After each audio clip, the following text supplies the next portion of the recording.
주양교회 성도 여러분 안녕하세요. 신예진 전도사입니다.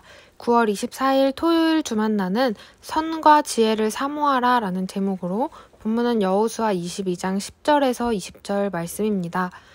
오늘 본문은 요단 동쪽의 지파들 르우벤, 갓, 므낫세 반지파가 가나안 정복 전쟁을 마친 이후에 요단 동쪽으로 다시 돌아가는 길에 제단을 쌓게 되고 이로 인해 남은 지파들과 오해가 생기는 내용입니다.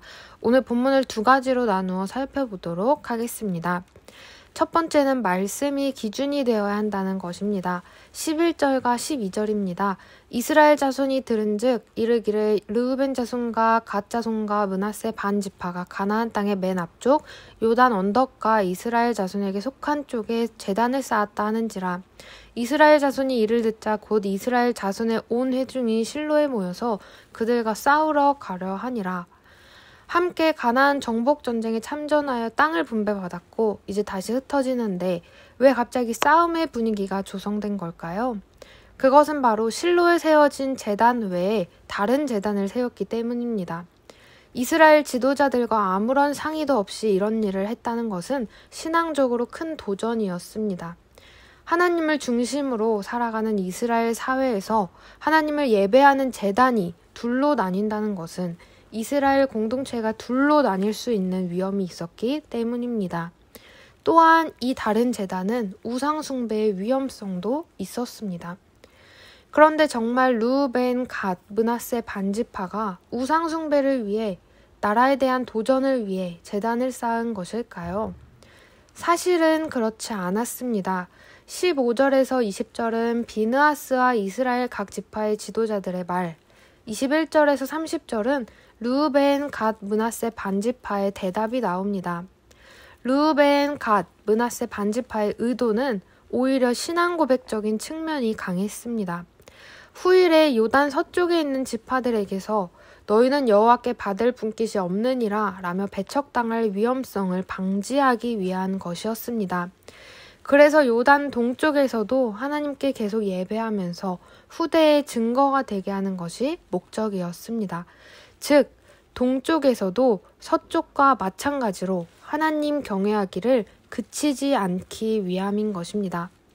그러나 이러한 선한 목적이 선한 열심이 때로는 오해를 부를 수도 있다는 것을 보게 됩니다.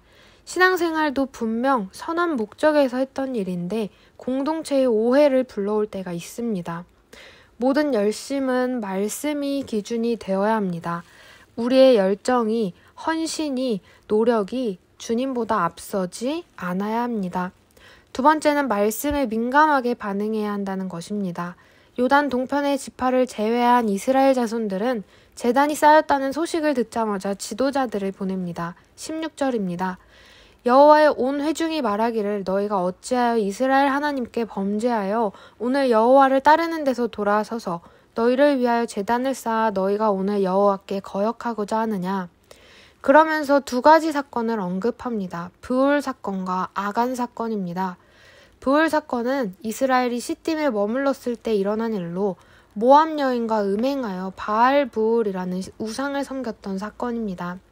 이 일로 인해 역병이 돌아 24,000명이 죽게 되고 비느하스가 창으로 음행하는 이들을 찔러 역병이 그치게 되었습니다. 아간 사건은 가나안 정복전쟁 당시에 여리고성 전리품을 몰래 숨겼던 아간으로 인해 이스라엘이 아이성 1차 전투에서 패배하고 제비뽑기로 아간을 찾아냈던 일입니다. 이 사건들의 공통점은 하나님의 말씀을 저버렸다는 것입니다. 그래서 이스라엘 자손들은 하나님의 말씀을 저버리는 것에 대해 민감하게 반응했습니다. 공동체 전체에 큰 진노를 부르게 되기 때문입니다. 요즘 시대는 말씀에 대해 무감각한 시대입니다. 악에 대해 조금도 거리낌이 없는 시대입니다. 성도는 깨어서 악을 분별하고 악에 대해 민감하며 단호해야 함을 보게 됩니다. 오늘 말씀을 통해 말씀이 기준이 되어야 한다는 것과 말씀에 민감하게 반응해야 한다는 것을 함께 나누었습니다.